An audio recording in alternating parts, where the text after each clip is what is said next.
এই জগতে সবচেয়ে বড় পাপ কি জানে?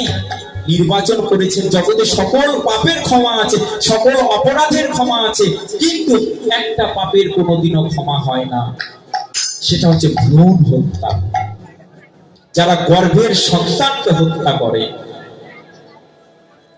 প্রমাণ মহাভারত দিয়েছে। অশ্বত্থামা উত্তরার গর্ভের সন্তানের উপরে বাণ নিক্ষেপ করেছিলেন। ভগবান শ্রীকৃষ্ণ সকলকে নিধন করেছেন, কিন্তু সেই অশ্বত্থামাকে নিধন করেননি।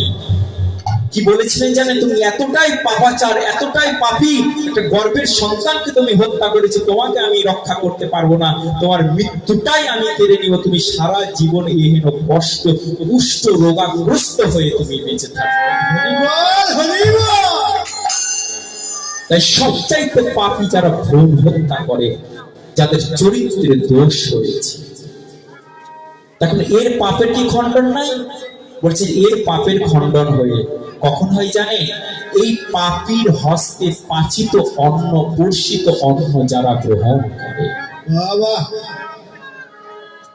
এই পাপীর হস্তে বর্ষিত দ্রব্য যারা গ্রহণ করে, সেই পাপীর পাপ তারা ভক্ষণ করে করে সেই পাপীকে উদ্ধার করে।